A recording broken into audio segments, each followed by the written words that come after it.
Okie dokie. So, Pythagorean identity. The biggest one is cos squared theta plus sine squared theta equals 1. Now, just quickly, the place this identity comes from, I suppose, is if we consider our unit circle. Right, we know it's 1 unit in all directions. And we also know that the x component is represented as cos of theta, where theta is the angle counterclockwise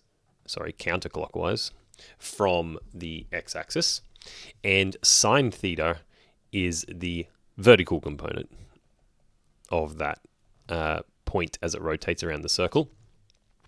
And 1 is always the hypotenuse because it's a unit circle.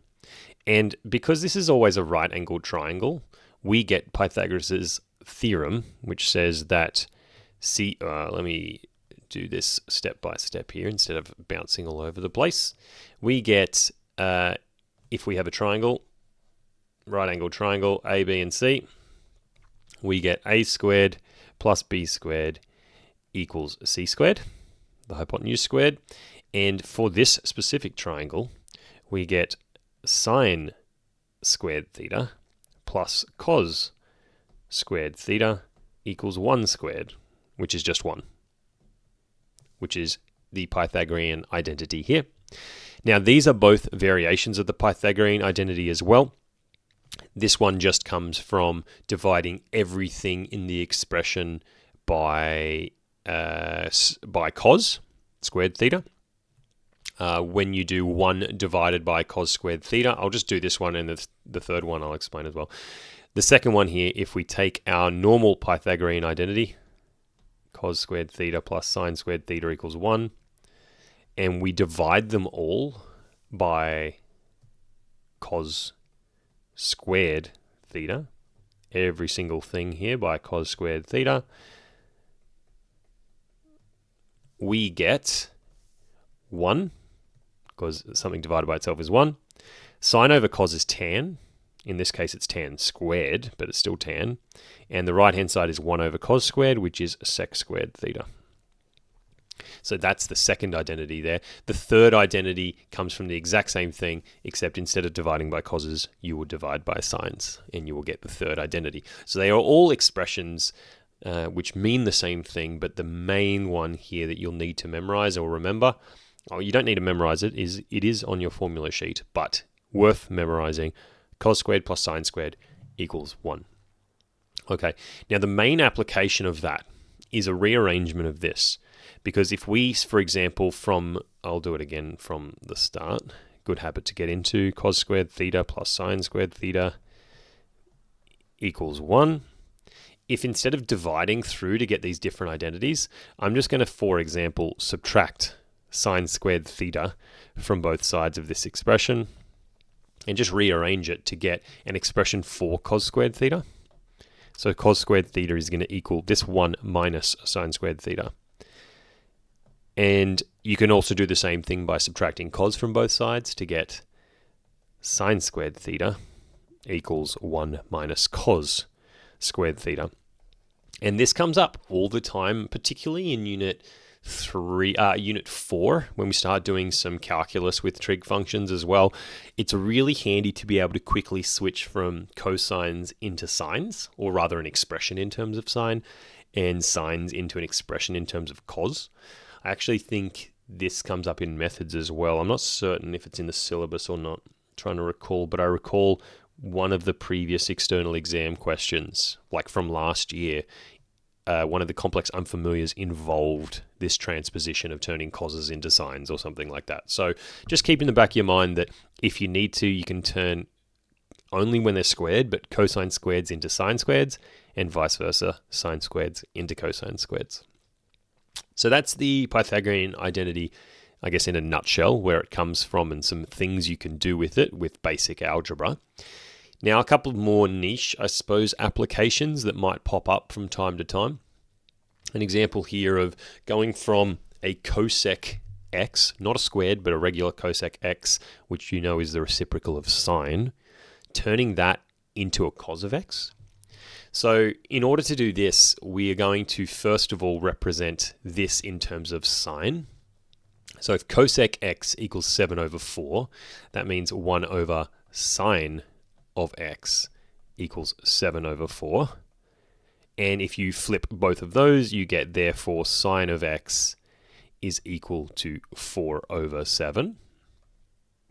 And if I square both sides of this equation, I get sine squared x is equal to 16 over 49. And now that it's squared, the point of squaring it is I can use the one I've got right up at the very top here, the Pythagorean identity, and represent this sine squared. I know that this one says theta and this one says x, but they're interchangeable. They both just represent an angle. I can represent this in terms of 1 minus cos squared x, which will help us get towards cos.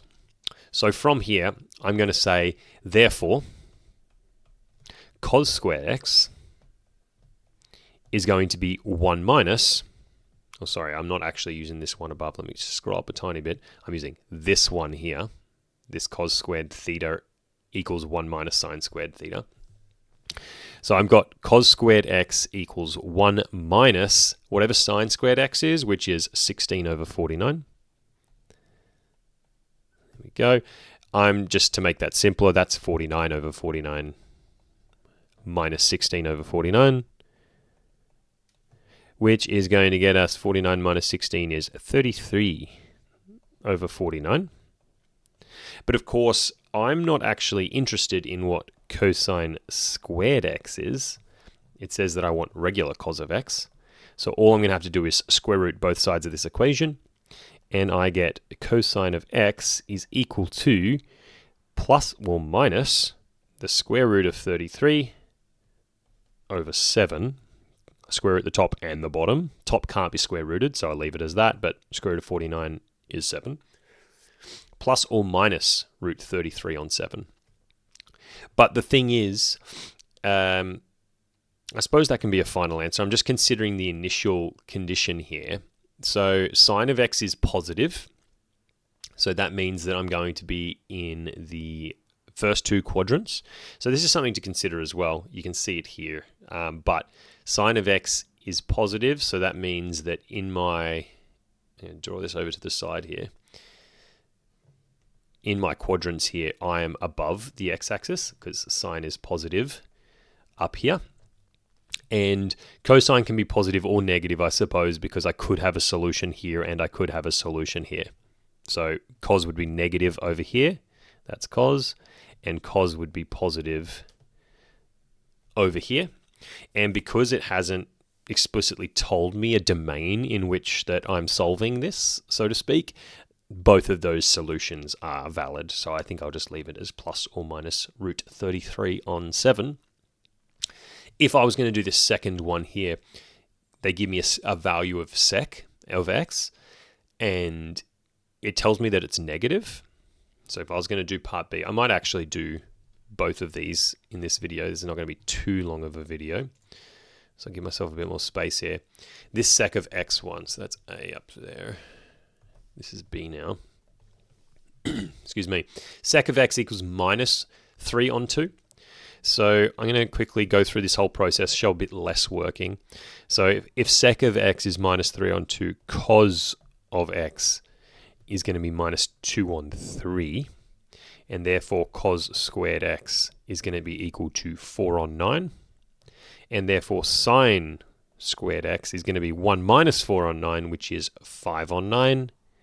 And therefore sine of x is going to be square root of that, which is going to be root 5 on 3 plus or minus. However, this is where our domain that we're given comes into play.